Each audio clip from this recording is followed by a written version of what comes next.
espíritu y en verdad con estos cantos y con estos himnos. Queremos terminar hoy la serie que nos ha tomado varias semanas acerca de la santificación. Pero, como ya ustedes han visto, ha sido una serie diferente sobre la santificación, porque no ha sido la serie que usualmente nos llama, ¿verdad?, a hacer algo. Es decir, nos llama con la instrucción de la ley.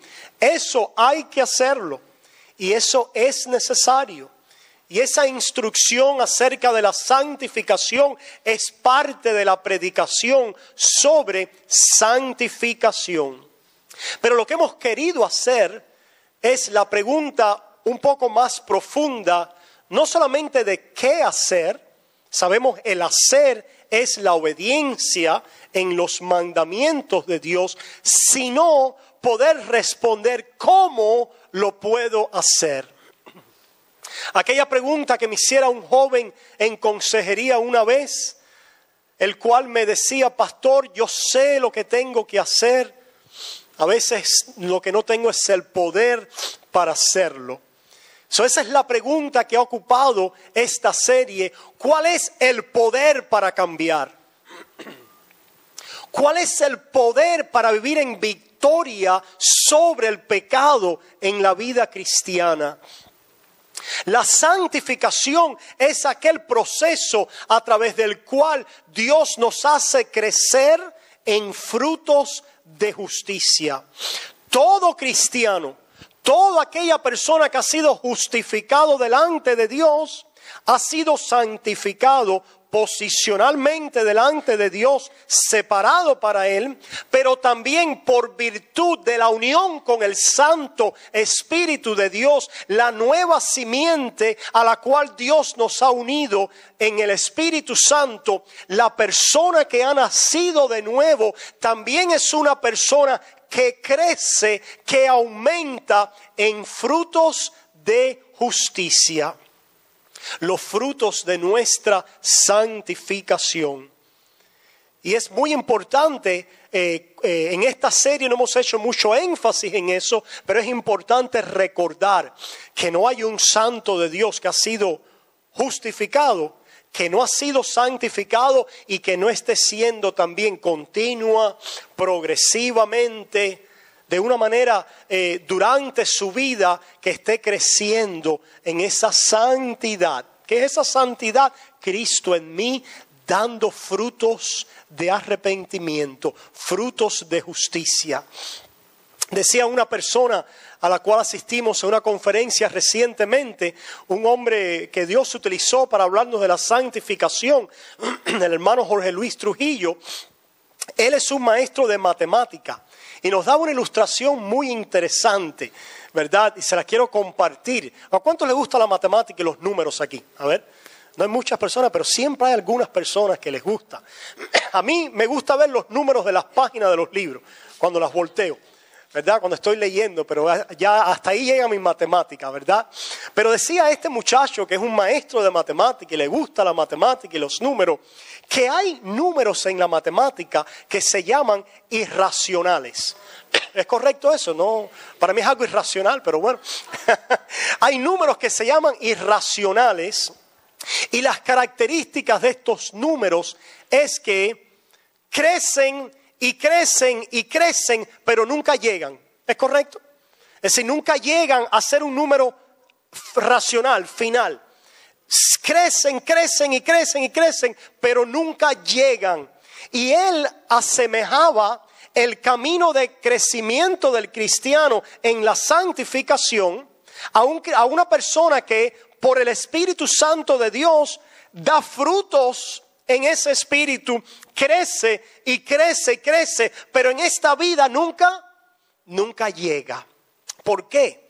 Porque la meta, el estándar de justicia perfecto es la justicia perfecta de Dios. Y esa solo la tiene ¿quién? Cristo. Cristo es el número racional perfecto, el número uno, como diría nuestro hermano Guillermo, ¿verdad? Y nosotros entonces somos, no ese cero, Guillermo, somos ese número irracional, ¿verdad? Que nos vamos por la gracia de Dios y por el Espíritu de Dios, nos vamos acercando, creciendo en nuestras vidas cristianas, en frutos del Espíritu. El Espíritu nos transforma. El Espíritu nos hace más semejante a Cristo. Y en la santificación, si nos comparamos con Cristo, ¿qué vamos a pensar siempre? Que estamos muy ¿qué? Muy lejos. Y la realidad es que en la santificación el cristiano, cuanto más se acerca, el número irracional, mientras más se acerca, sigue estando ¿cómo? Muy lejos, muy lejos. Pues el cristiano, lo interesante de la vida cristiana es que cuando el cristiano está creciendo, en realidad, cuando el cristiano está más cerquita de Dios, ¿sabes lo que pasa en nuestra vida? Que el Espíritu Santo, al estar más cerca del Dios Santo, perfecto, de toda bondad y de toda excelencia, comenzamos a ver nuestras pecados e imperfecciones aún con mayor claridad. Así que usted no se asuste, ¿verdad? Cuando usted en el caminar de la vida cristiana empieza a darse cuenta en un momento que está viendo las grandes imperfecciones de su vida, que son muy claras delante de usted, que está viendo bajo la luz de Dios sus pecados. Como diría David, los hierros están siempre delante de mí. El misterio o la paradoja del alma del cristiano es que mientras más cerca está de Dios, el cristiano está más consciente ¿de qué?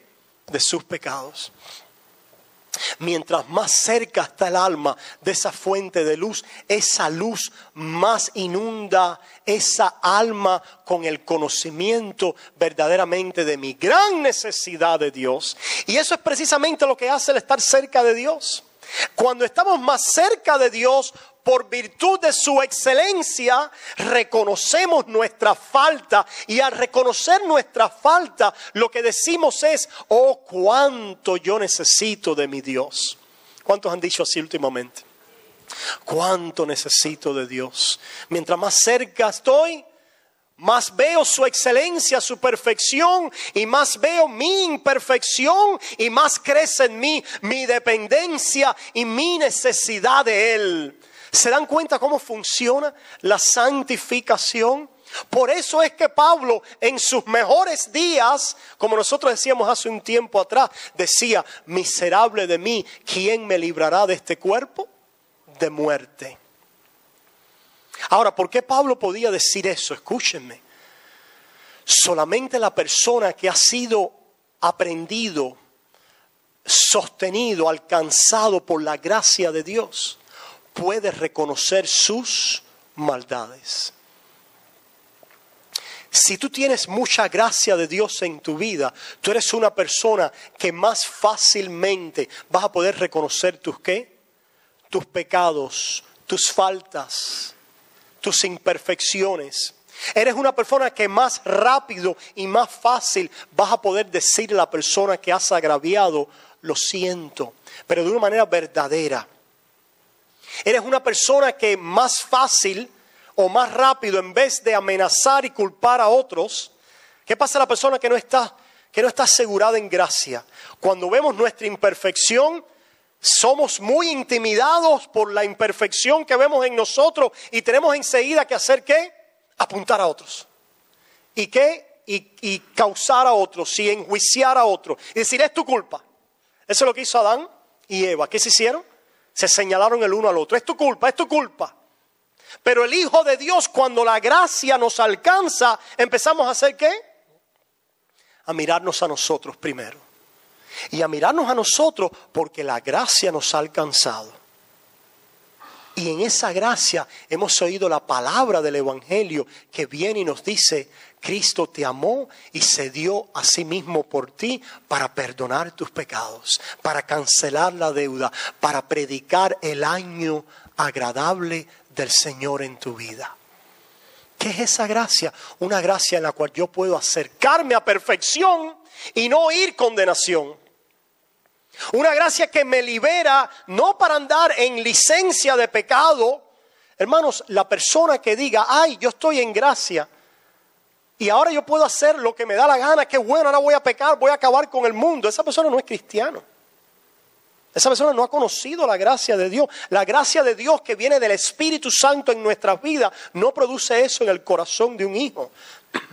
La gracia de Dios lo que produce es un sentido de humildad, de quebrantamiento delante de Dios, de dependencia de ese Dios, de agradecimiento por la obra redentora, perdonadora, purificadora de un Dios que cada día que yo me levanto y me miro en el espejo y a veces no me soporto a mí o veo mis imperfecciones, pero la gracia de Dios que hace me dice, tú estás seguro en mí. No tienes por qué no mirarte en el espejo. No tienes por qué odiarte. ¿Por qué? Porque Cristo te ha amado. Porque eres acepto y amado en Él. Fíjese que esto no es autoestima, sino es estima de Dios. La autoestima está quebrantada o desconectada de Dios. Es el hombre en sus defectos y en sus pecados y en todo aceptándose a sí mismo sin reconocer que su necesidad de Dios y que verdaderamente somos culpables y que verdaderamente somos miserables y que no hay nada bueno en nuestra carne, pero la gracia de Dios me ha alcanzado. La autoestima no te libera. La autoestima es una trampa. La gracia te libera. Porque la gracia te libera de tener tú que agradar tu propio yo. Y la autoestima es la trampa de tú tener que agradar y gustar a tu propio yo. Pero la gracia de Dios dice, tú eres libre de tu propio yo, así como eres, así como ha pasado en tu vida. Eso ha sido pecado y ha sido maldad y hay pecado y rebeldía en tu vida, pero Dios en Cristo Jesús vivió una vida perfecta para justificarte, para cubrirte con su justicia. Dio su sangre porque tú debías morir y Él murió por ti para perdonarte. Y resucitó como el sello que una vida justa y perfecta no puede quedar en muerte. Y tú resucitas con Él aunque no eres perfecto, eres muy imperfecto. Cuando nosotros recibimos esa gracia, ese conocimiento que viene de ser unido al Espíritu. ¿Quién trae este conocimiento? Este conocimiento no es natural. La palabra de Dios dice que las cosas del Espíritu para el hombre son locura, no las puede entender. Pero el Espíritu Santo trae este mensaje a nuestra vida, trae este conocimiento, trae esta persuasión del Espíritu que me hace creer lo que Dios dice que ha hecho por mí y que me hace descansar en eso. Y esta serie se ha tratado en enfocarse no en lo que tienes que hacer, y tenemos que hacer muchas cosas, no en tu esfuerzo, no en tu obra en la santificación. Usualmente, la mayoría de los casos, los mensajes de santificación es lo que tú tienes que hacer. Y es natural que haya ese elemento. Es necesario que exista en una enseñanza sobre la santificación. Pero lo que estamos diciendo y la tesis con la que vamos a concluir y cerrar hoy, que el poder para hacer lo que Dios nos llama a hacer viene de cada día oír la palabra de gracia, la promesa del Evangelio, las promesas de gracia en mi vida, de lo que Dios ha hecho por mí gratuitamente sin yo haber hecho nada para merecerlo. Y decíamos que son esas promesas de gracia, esas declaraciones de evangelio, de buenas noticias en nuestra vida, lo que libera a un hombre, lo que da energía a una vida cristiana, lo que trae el viento que sopla las velas de nuestras vidas cristianas. Y así hablamos el domingo pasado utilizando la ilustración del velero. ¿Recuerdan? El velero donde tenemos los mapas. Estamos en nuestra vida cristiana, estamos en el timón, tenemos el mapa de las instrucciones de la ley, la obediencia, los mandamientos. Sabemos que tenemos que esforzarnos, que negarnos, que cargar nuestra cruz, que servir al Señor, que ser obediente, que mortificar la carne. Todas esas cosas sabemos que tenemos que hacer, pero en algún momento, habiendo hecho tanto, la persona se ¿qué? se cansa. ¿Cuántos hemos estado cansados, agobiados? Porque si fuera poco al llamado de la vida cristiana, que es un llamado de sacrificio a seguir a Jesús, los hombres también nos atan otras ataduras a nuestras vidas. Y tienes que hacer esto, tienes que hacer aquello. Y llega un momento que la vida cristiana se ha convertido simplemente en una lista de cosas que tenemos que hacer. Y ese no es el cristianismo. Las religiones del mundo se tratan de algo que el hombre tiene que hacer, pero el cristianismo es fundamentalmente y en su esencia lo que Dios ha hecho por el hombre. El cristianismo te pone antes de hacer a escuchar, a recibir, a descansar, a renovarte por fe.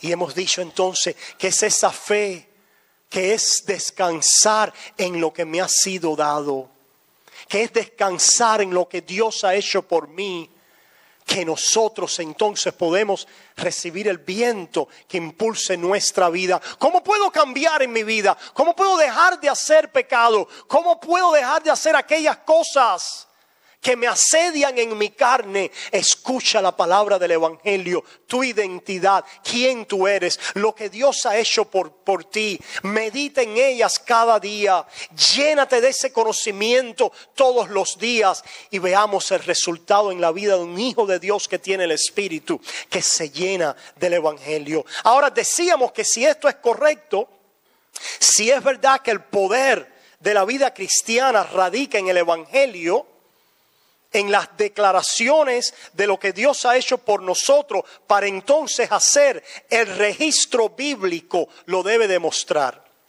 Y lo que queremos hacer en esta mañana, en los minutos que nos quedan, es poder ir al Nuevo Testamento.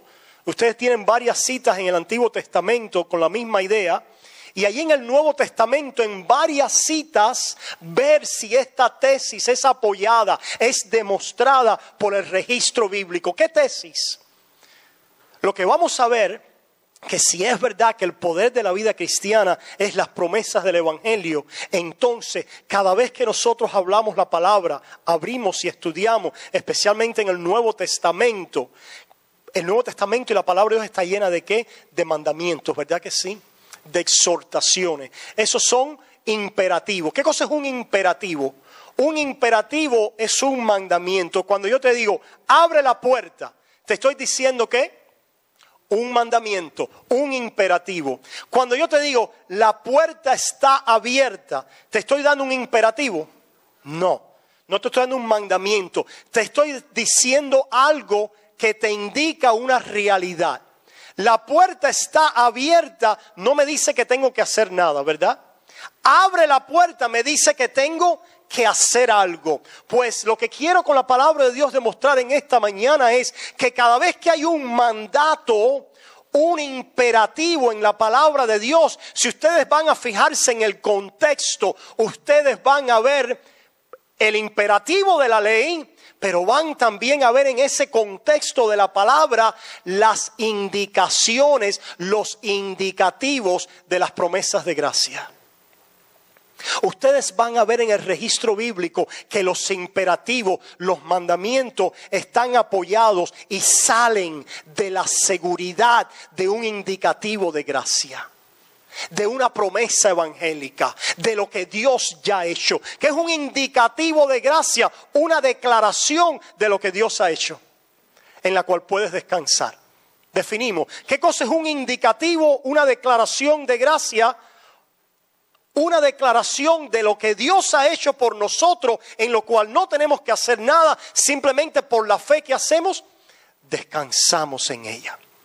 ¿Y qué cosa es un mandamiento? Un mandamiento es un imperativo, es algo que nos dice levántate y haz algo. Pues vamos a ver estas dos doctrinas, ¿verdad? Que es la ley y la gracia, que es la justificación y la santificación, y cómo ellas, aunque las distinguimos, están estrechamente conectadas, porque la justificación, el evangelio, la palabra de gracia es el viento, es el poder, es el motor detrás de mis velas y de mi barca, de santificación. Comenzamos en Romanos capítulo 12.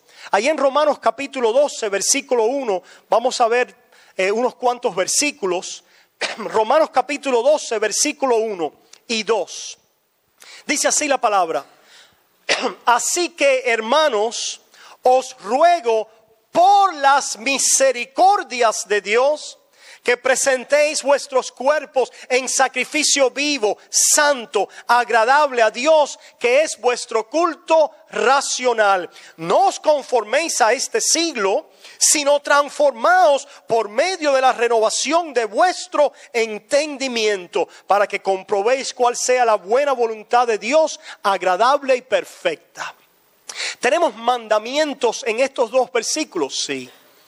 Tenemos algo que hacer en el camino de santificación. ¿A qué nos llama Dios? ¿Qué hacemos? ¿A qué hacer en este camino de santificación? Nos llama a presentar nuestros cuerpos. ¿Cómo? Presentarlo a Dios, presentar nuestros miembros a Dios, a la justicia, a las cosas del camino de Dios, y no presentarlo a la inmundicia y a la maldad de este mundo. Eso es parte del mandamiento de Dios para nuestras vidas. Hay un mandamiento aquí también: no os conforméis a este siglo. Dice, no os conforméis. No seáis igual que los que caminan en este siglo, en esta edad, en este mundo. Ustedes son llamados a ser diferentes. No os conforméis con este siglo. Ustedes no se adapten a la corriente de este siglo. No lo hagan. Estos son mandamientos que nos da el apóstol Pablo. Ahora, ¿sobre qué base? ¿Cuál es la base para la apelación al mandamiento? ¿Dónde está aquí la promesa de gracia? Os ruego por las misericordias de Dios. El apóstol Pablo, para llamarnos a obediencia, para llamarnos a entrega, para llamarnos a separarnos del mundo a Dios, nos dice: yo ruego por las misericordias de Dios. El apóstol Pablo, en todos los capítulos anteriores en Romanos, ha hablado del poder de Dios en salvación, de la gracia abundante de Dios, de la misericordia de Dios para con su pueblo, que hemos recibido gratuitamente, que Dios no nos ha dado lo que merecemos, que nos ha llamado, que nos ha conocido antes de la fundación del mundo, nos ha predestinado, nos ha llamado, nos ha justificado, y también delante de Él estamos ya glorificados de acuerdo a su perspectiva. Que aquel que no escatimó su propio Hijo, ¿cómo no nos dará también todas las cosas? Estos son temas en Romanos. Si Dios es por vosotros, ¿quién contra vosotros? ¿Quién acusará a los escogidos de Dios? El apóstol Pablo, después de decir todas estas cosas, le dice: ahora, basado en estas misericordias, déjeme soplar viento para que presentéis vuestros cuerpos. Mira cuánta misericordia Dios te ha dado. ¿Cuántos hemos experimentado y recibido misericordia de Dios? Misericordia de Dios. El viento, la declaración de promesa evangélica. Dios, fíjate que no te dice, la misericordia no te dice haz algo. La misericordia lo que hace es: tú debías morir, pero yo no te mato. Tú debieras ser condenado, pero yo no te condeno. Eso es misericordia. David clamaba a Dios después de su pecado, decía: oh Señor, de acuerdo a la multitud de tus misericordias. Ay, que hay un pueblo que pueda conocer la multitud de las misericordias de Dios. El que conoce la multitud de las misericordias de Dios no anda en libertinaje. No anda. Cuando la misericordia de Dios ha calado en nuestros corazones, cuando nosotros profundamente hemos visto la gran obra que Dios ha hecho en mi vida, eso hace algo en el corazón del hombre. ¿Y qué es lo que hace? Después le da al hombre, Pablo, el mandamiento: presenta tu cuerpo porque estás vivo de entre los muertos por pura gracia. Ya no perteneces en el mundo. Ya Dios te ha rescatado de la esclavitud, de la pornografía, de la drogadicción, del adulterio, de la fornicación, de la homosexualidad. Dios te ha rescatado de la condenación de esas cosas. Dios te ha perdonado. Por las misericordias que Dios ha puesto sobre tu vida, entrégate al Señor. Veamos otros pasajes. Vayamos a 1 Corintios. 1 Corintios capítulo 6. Dios quiere que nosotros tengamos una identidad en nuestras vidas. Una identidad. Y es una identidad que tiene que ser de gracia. El mandamiento y la ley no es nuestra identidad. Si ustedes se fijan, la identidad del Hijo de Dios es una identidad de gracia. Por eso dice que ya no estamos bajo la ley. Nuestra identidad es que estamos en gracia. Mira cómo lo dice la palabra de Dios. Y es solamente esa identidad la que puede, 1 Corintios capítulo 6, es solo esa identidad de gracia que puede empezar a cambiar mi vida, mi corazón, de adentro hacia afuera. 1 Corintios capítulo 6, mira lo que dice, comenzando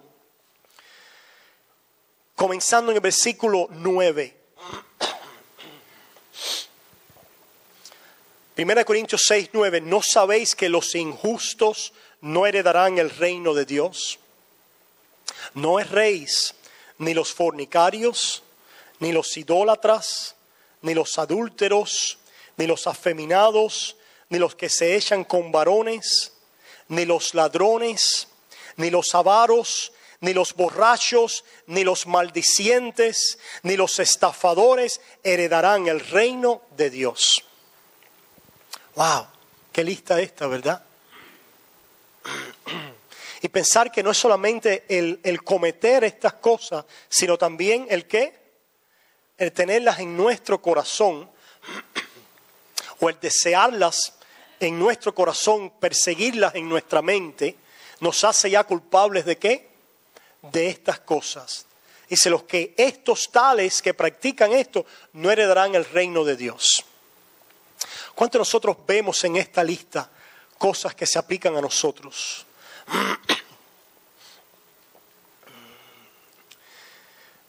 Ok, ahora dice el apóstol Pablo, y esto erais algunos. Erais algunos, mas ya habéis sido lavados. Ya habéis sido santificados, ya habéis sido justificados en el nombre del Señor Jesús y por el Espíritu de nuestro Dios. Pablo, esta iglesia está llena de pecado.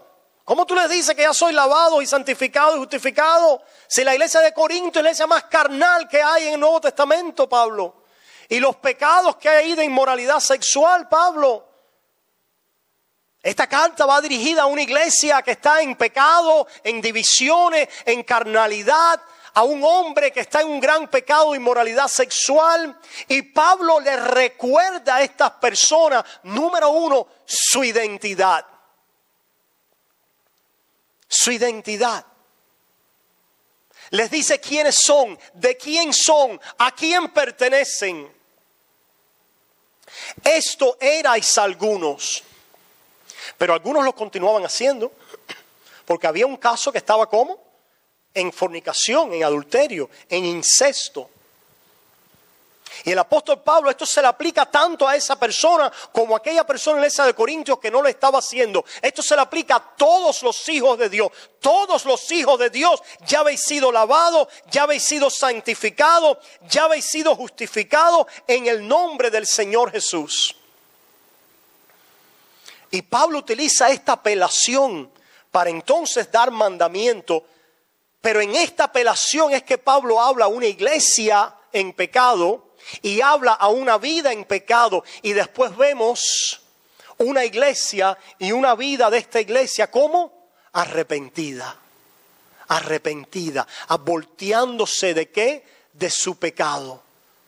Yo me pregunto, ¿qué impacto debe haber tenido esta carta en la vida de esta persona? Y esta persona, el poder escuchar que él está haciendo algo de lo cual él era antes, pero que ya no lo es. Estás actuando como un adúltero, pero ya tú no eres un adúltero. Estás actuando como un fornicario, pero ya tú no eres un fornicario. Te sigues emborrachando, pero ya tú no eres un borracho. Estás mirando cosas de tu vida pasada como un pornográfico, pero ya tú no eres un pornográfico. Ya tú no eres uno esclavizado en eso.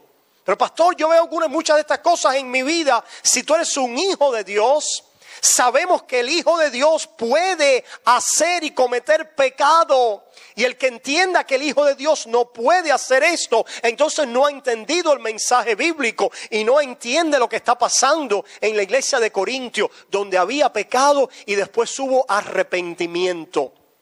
Y Pablo no dice a estas personas: ustedes son adúlteros y fornicarios y por eso no son hijos de Dios. ¿Les dice eso? Les recuerda dos identidades. Una, la identidad del mundo. El mundo, ¿qué es lo que hace? El que no conoce a Dios, ¿cómo vive? Para fornicación, para adulterio, ¿verdad? Para lascivia, para lujuria, para mentira, para homosexualismo. Viven en eso, se deleitan en eso, se complacen en eso, aman estas cosas. Esa es la identidad del mundo. Pero Pablo dice: ustedes eran de esa identidad, pero ya no tienen esa identidad. Aunque haya características de esta identidad en vuestra vida, ya ustedes no son lo que eran antes. ¿Y por qué es que no lo son? Versículo 11. Lávense, santifíquense, justifíquense. Dice eso. Esos serían mandamientos, ¿verdad? Pero la identidad de gracia no viene por un mandamiento. La identidad de gracia viene por una indicación declarativa de lo que te ha sido dado. Gratuitamente. Pablo le dice a los corintios: ustedes ya habéis sido lavados. Oye, tú que estás cometiendo adulterio, ya Dios te lavó de eso. Oye, tú que estás en fornicación, mira, ya Dios te santificó. Oye, tú que mentiste ayer, mira, ya Dios te justificó en el nombre del Señor Jesucristo y por el Espíritu de Dios que mora en ti. El Espíritu de Dios está en tu vida. Te das cuenta de tu nueva identidad. Te das cuenta quién tú eres. Que ya no perteneces a esa vida pasada. Ya esto no describe quién tú eres, sino ahora esta es tu identidad. Estamos acostumbrados a una identidad por lo que hagamos. El cristianismo, la obra de Dios nos trae una identidad, no por lo que hagamos, sino por lo que nos ha sido hecho y lo que nos ha sido dado. Ay, pero como la iglesia niega esto y no puede ver esto y no puede recibir esto. Y la identidad sigue atada ¿a qué? A lo que hacemos. Y la identidad tiene que ser lo que yo haga y la ley. Pues si tu identidad es la ley, tú estás bajo condenación. Porque la ley te exige y te demanda perfección. Los hijos de Dios tienen una identidad de gracia. Y esa identidad de gracia es el poder para salir de aquellas cosas que todavía nuestra carne realiza. El poder de la gracia.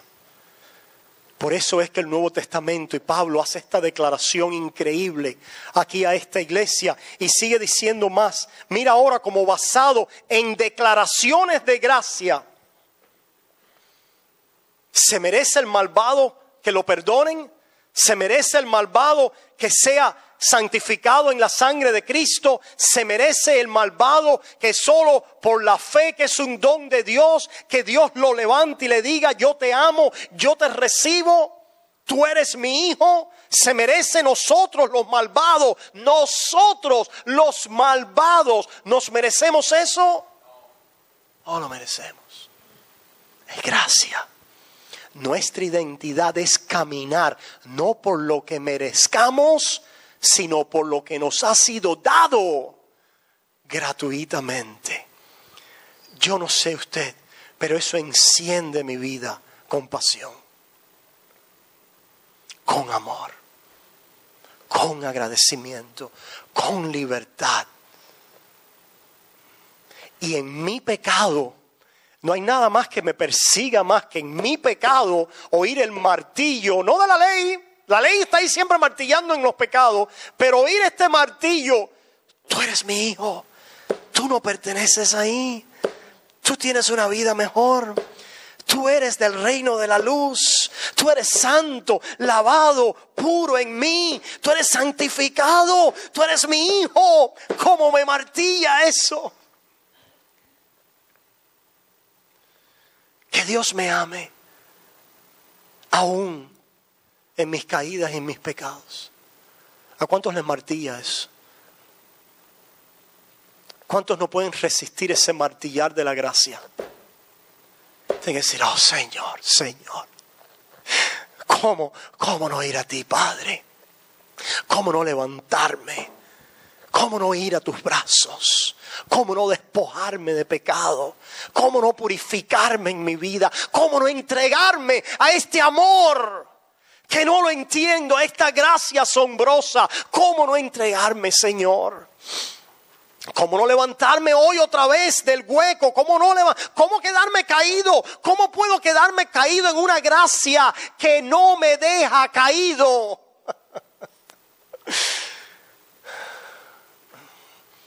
Dice la palabra de Dios que el justo cae 7 veces, dice, ¿no? ¿Y 7 veces qué? Gloria a Dios. Gloria a Dios. Pero pensamos que nosotros nos levantamos porque nosotros lo hemos hecho. Porque nosotros nos hemos levantado. Porque nosotros hemos sido obedientes. Porque nosotros nos hemos arrepentido. Porque nosotros merecemos esta gracia. No, no es así, hijo. No es así. Estás equivocado. Tu arrepentimiento, tu fe, cualquier virtud en tu vida, Dios lo ha hecho en ti. Dios ha obrado en ti. Dios te ha rescatado. ¿Cómo lo hace? Yo no sé cómo lo hace. Yo sé que Dios lo hace y lo veo en las páginas de la Biblia. Que Dios lo hace, que Dios levanta lo suyo, que Dios no deja caído al justo. ¿Al justo por qué? Porque ha sido justificado por gracia. No hay nadie justo por sí mismo. La Biblia dice que no hay justo ni aun uno. Mira lo que dice entonces aquí en Primera de Corintios, más abajo. Aquí en Primera de Corintios, comenzando en el 18, tenemos ahora mandamientos. Huid de la fornicación. ¿Eso no es un mandamiento? Huid, corred. Huid de la fornicación. Cualquier otro pecado que el hombre cometa está fuera del cuerpo, mas el que fornica contra su propio cuerpo peca. Corre, huye, hijo, de ella.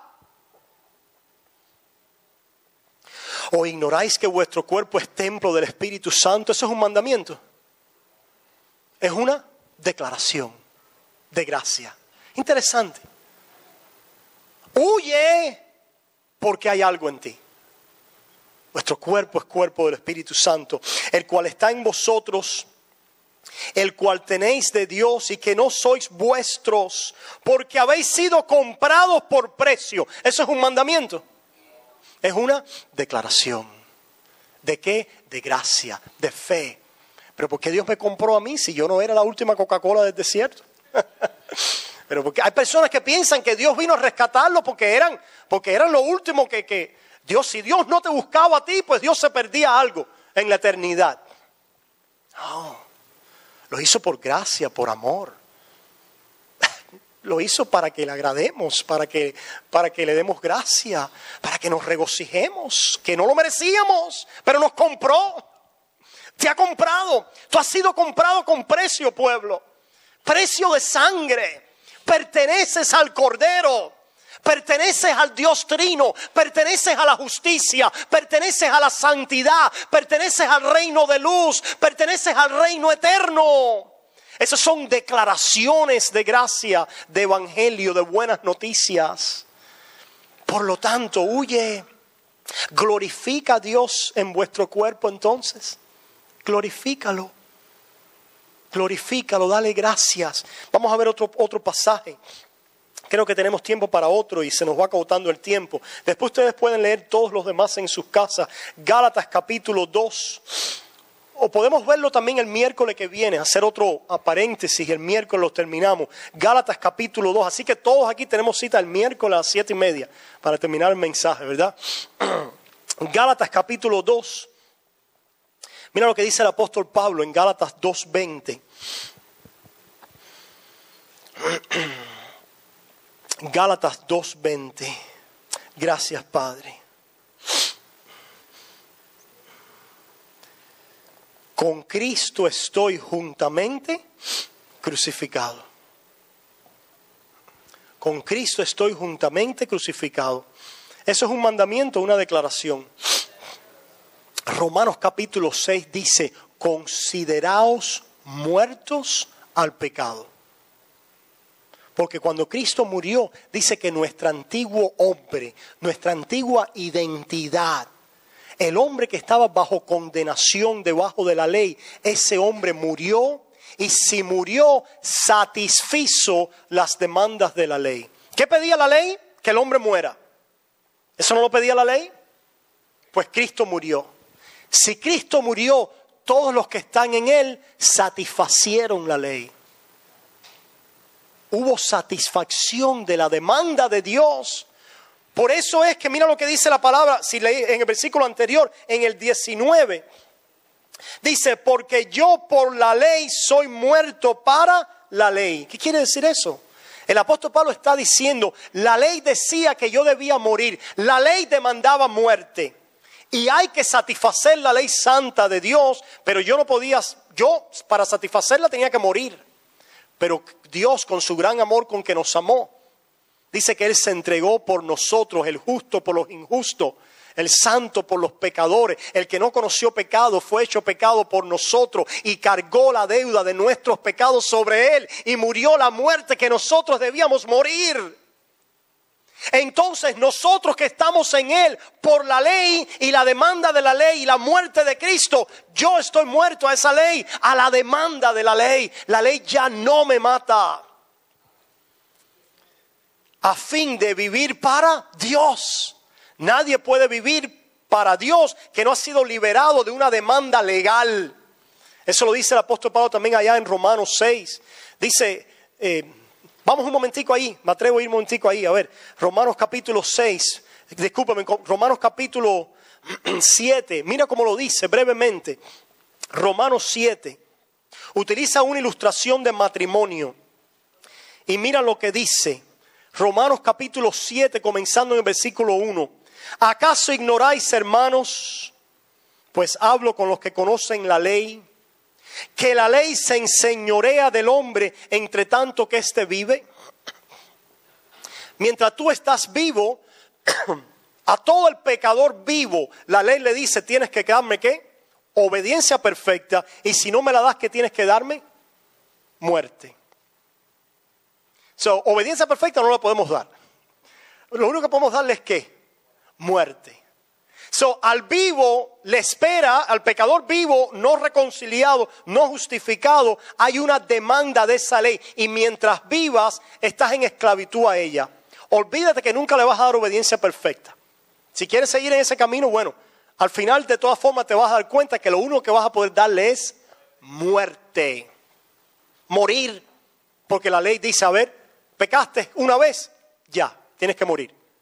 Esa es la demanda de Dios. Dice, el que quebranta uno de sus mandamientos es culpable ¿de qué? Dice en Gálatas, de todos. Ese es el problema de los que quieren justificarse por la ley. Pero gloria a Dios que ahí en Romanos 3 nos dice que ahora hay otra forma de justificarse aparte de la ley. Aquellos que son de la fe en Cristo Jesús, en el perfecto, en el que vivió esa ley y murió satisfaciendo las demandas. Mira lo que dice Romanos 7 entonces 2. Porque la mujer casada está sujeta por la ley al marido mientras éste vive. Mujeres, dejen que sus maridos vivan, ¿ok? Está sujeta mientras viva. Y el marido a la mujer mientras a la mujer viva también. Pero si el marido muere, ella queda libre de la ley del marido. ¿Verdad? Queda libre. Si el marido muere, la mujer queda libre. Porque ya no hay una ley de matrimonio que lo ate. Mira dónde va el apóstol Pablo con este argumento genial. Dice, así que si en vida del marido se uniere a otro varón, será llamada adúltera. Pero si su marido muriere, es libre de esa ley, de tal manera que si se uniere a otro marido, no será adúltera. Una vez que el marido muera, es libre de esa ley para entregarse a otro. Mira ahora la aplicación espiritual y teológica. Así también vosotros, hermanos míos, habéis muerto a la ley mediante el cuerpo de Cristo, para que seáis de otro, del que resucitó de los muertos, a fin de que llevemos fruto para Dios. Esto es lo que me hace a mí entusiasmarme, hermanos, discúlpenme. Otras personas se entusiasman con los milagros y con la algarabía, el hablar en lengua. Está bien, bueno, podemos hablar de eso en otro momento. Pero a mí me entusiasma el Evangelio. El Evangelio, la palabra de Dios, el conocimiento revelado de Dios, la sabiduría que el mundo no conoció, porque si lo hubieran conocido no lo hubieran crucificado. La sabiduría que el pueblo de Dios tiene para regocijarse todos los días, que ya no somos debajo de la esclavitud de la ley, que ahora hemos muerto en Cristo y hemos sido liberados para servir, no en la letra de la ley, sino en el poder del Espíritu, aquel que vive por los siglos de los siglos y nosotros vivimos en Él. Aleluya, gloria a su nombre. Y por eso, hermanos, si volvemos entonces a Gálatas, dice el apóstol Pablo, con Cristo estoy juntamente crucificado. Esto es una declaración de hecho, de realidad, por lo que Pablo ha enseñado en Cristo y la obra de Él a mi favor. Él murió, yo morí. El hombre antiguo bajo condenación ya pagó ley. Ya no le debo a esa ley, porque el hombre antiguo pagó en Cristo que murió. Y mira lo que dice Pablo. Y ya no vivo yo, mas vive Cristo en mí. Si Cristo vive, yo vivo. Como cantamos en esta mañana, ¿verdad? El por qué Él vive. Qué realidad. Ya no vivo yo, mas vive Cristo en mí. Y lo que ahora vivo en la carne, lo vivo en la fe del Hijo de Dios, el cual me amó y se entregó a sí mismo por mí. ¿Se dan cuenta cuál es la fe de Pablo? ¿Se dan cuenta cuál es el viento detrás de las velas de Pablo? Lo que yo vivo, lo vivo no por obra, sino en la fe. ¿En la fe de quién? ¿Cuál es el objeto de mi fe? Cristo me amó. Mi identidad está no en lo que yo he hecho. Yo fui un perseguidor, yo fui un asesino. Yo, Pablo, tengo muchos defectos. Yo, Pablo, tengo orgullo. Pero yo vivo crucificado, ese viejo hombre. Ya no, aunque me amenaza. Solamente cuando me amenaza yo le enseño la cruz de Cristo a través de la fe. No como hacían con Drácula, ¿verdad? Que le enseñaban sino por la fe nos volteamos a la declaración del Evangelio. Por eso es que dice la palabra en Apocalipsis: estos son los que le vencieron por la sangre del Cordero y por la palabra de su testimonio. Por la fe en el Cordero de Dios, en su sangre, mi identidad en Él está segura. Él me amó, Él se entregó, Él resucitó, Él vive, yo vivo. Él dice que yo soy de Él, Él dice que estoy santo, Él dice que estoy justificado. Eso es suficiente para mí. That settles it. Eso es suficiente para mí. Y en esa fe Pablo vive. En esa fe, Pablo dice esto, y con esto terminamos hoy. Gálatas 5, versículos 5 y 6. Pues nosotros por el Espíritu aguardamos por fe, no por obras, por fe la esperanza de la justicia. ¿Qué quiere el pueblo de Dios? Justicia, santidad. La anhela, la ama, la desea y la guardamos por fe. Hoy camino en justicia, me tambaleo, caigo, pero por fe sigo mirando a aquel que me amó y sigo anhelando más justicia. Y ese número irracional que se acerca pero no llega, siga guardando y esperando. Y hoy soy mejor que ayer. Por la gracia de Dios, mejor que hace 5 o 10 años. Si hace 5 o 10 años yo me ponía bravo y daba un piñazo en la pared y me tiraba cosas, Pues ahora yo hoy quizás no hago eso. Y el Espíritu Santo va trayendo dominio propio y fruto del Espíritu. Si antes yo maldecía y prorrumpía en juicio contra mis acusadores, pues ahora yo simplemente me callo y pongo a aquel que juzga todas las cosas. Le digo al Señor que me ayude. Y voy viendo la obra progresiva del Espíritu Santo en mí por la fe, por el Espíritu. Anhelo más de esa justicia. Me duelo porque no tengo toda la que quisiera. Quisiera tenerla toda, la perfección. Quisiera tener todo en mi carácter, en mi caminar, la justicia perfecta de Cristo. La tengo posicional. Delante de Dios estoy cubierto en ella para que no haya condenación en mi vida. Pero anhelo en mi vida diaria, en el caminar, llegar a esa meta. Sé que nunca voy a llegar aquí, pero un día, en la glorificación, todos mis pecados, mis maldades, mi caminar, mi carne, la corrupción, la mortalidad, la enfermedad, la debilidad quedará a un lado y todo será absorbido en victoria. Por eso dice Pablo: porque en Cristo Jesús ni la circuncisión vale algo, ni la incircuncisión, sino la fe que obra por el amor. Qué interesante. El amor es el cumplimiento de la ley. El amor es el cumplimiento de la ley. Y dice que la fe en Cristo obra por el amor. Hay una conexión entre la fe verdadera y el amor. Porque la fe que ve a Cristo amándonos y entregándose por nosotros es una fe que entonces lo ama de vuelta. ¿Y cómo sabemos que lo ama de vuelta? Le da gracias. Aquella mujer, ¿se acuerdan que vino a los pies de Jesús? Lo amó. ¿Cómo lo amó? Adorándole, entregándose a Él. Y el Señor Jesús dijo: aquel que es perdonado ama mucho. ¿Por qué la fe está conectada con el amor? Porque la fe mira el perdón trae agradecimiento, el agradecimiento glorifica. Como aquellos 10 leprosos y solo uno, dice Jesús, pero solo uno vino a glorificar a Dios. El agradecimiento glorifica a Dios. El agradecimiento es amor. Y entonces nos entregamos por gratitud.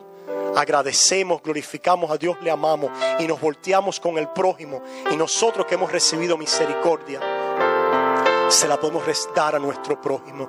Yo me pregunto cuántos hay hoy aquí que quizás no conocían esa gracia. ¿Cuántos hay hoy aquí que has oído la palabra del Evangelio que dice: Cristo murió por los pecados de su pueblo? Y ahora el Señor Dios te dice: cree, arrepiéntete de tus pecados, voltéate de esa antigua identidad, ven a ver tu nueva identidad en Cristo. Puedes ver tú hoy a Jesús muriendo a tu favor. ¿Crees tú eso? ¿Cuántos hay aquí quizás por primera vez que dicen: pastor, yo creo eso? Yo lo creo, yo me arrepiento, me volteo de mis pecados a ese Jesús que me amó y se entregó por mí. ¿Habrá alguien que hoy quiera decir, confesar esa fe que es un don de Dios por el Espíritu Santo?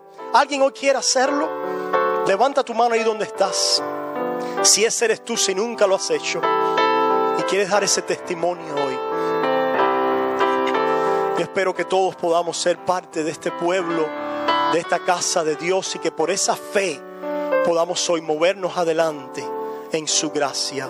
Oramos. Padre, te damos gracias por el gran amor con que nos amaste, y te rogamos que esa gracia sea aquello que podamos ver en tu palabra, para poder entonces ver tu mandamiento y entregarnos a Él con seguridad, con presteza, con diligencia, y poder en nuestro primer amor hacer las primeras obras de agradecimiento, de adoración, de servicio, en una total admiración por lo que has hecho por nosotros. Gracias, Señor. Bendice a tu pueblo y guárdanos en el resto del día y tráenos de vuelta la semana que viene. A ti te damos la honra, la alabanza. Solo tú eres digno. Y el pueblo de Dios dice: amén, amén y amén.